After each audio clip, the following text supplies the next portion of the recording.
This show is brought to you by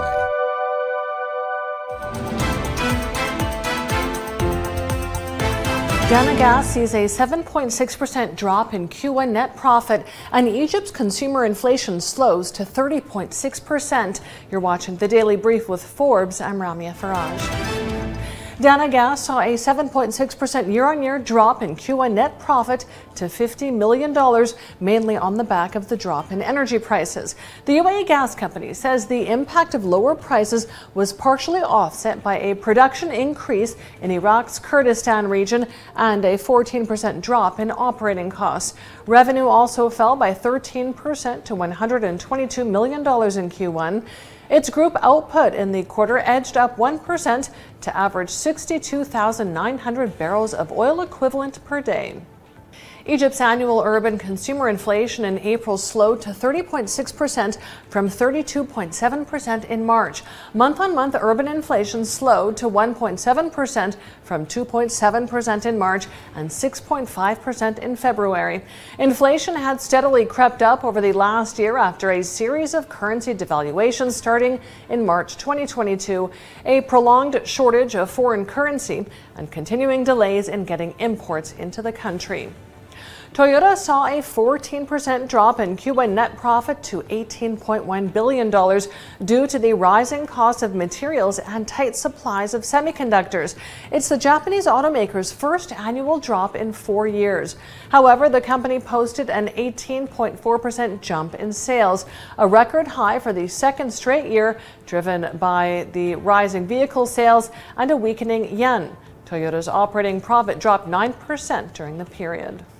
Cisco Systems is setting up a manufacturing facility in India as it aims to diversify its global supply chain.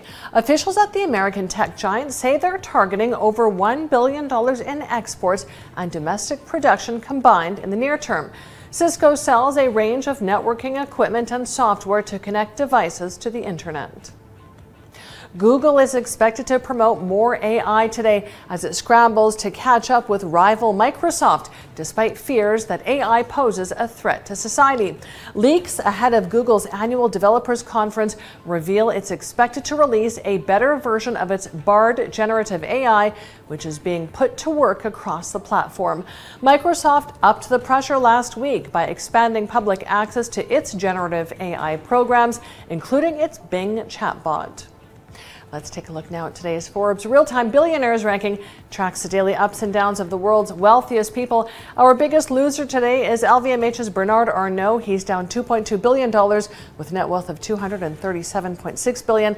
Our second biggest loser today is L'Oreal's François Bettencourt-Meyers. She's down $2.1 billion with net wealth of $92 billion. And our third place loser is Elon Musk. He's down $1.7 billion, but still with net wealth of $177.6 billion. Check out our website and our social media for all of the latest Billionaires news. A fresh wave of COVID-19 is spreading through China, reaching trading floors and raising concern of an impact to trading volume. The new wave isn't expected to be as disruptive as the previous COVID wave. COVID swept through trading floors in Beijing and Shanghai in December, just as China was reopening its economy after 3 years of strict containment measures. Illness and absence thinned trading volume and forced regulators to reschedule meetings. Traders say they expect less impact this time around. And Japan has enacted a law authorizing courts to use GPS for tracking defendants on bail, a measure pushed for after the dramatic 2019 escape of former Nissan boss Carlos Ghosn. The law will enable courts to order the placement of GPS devices on defendants to prevent them from fleeing Japan. Ghosn, who was arrested in November 2018, fled while on bail, facing financial misconduct charges that he denied. He remains an international fugitive. I'm Ramia Faraj. This is The Daily Brief. Thanks for watching. See you tomorrow.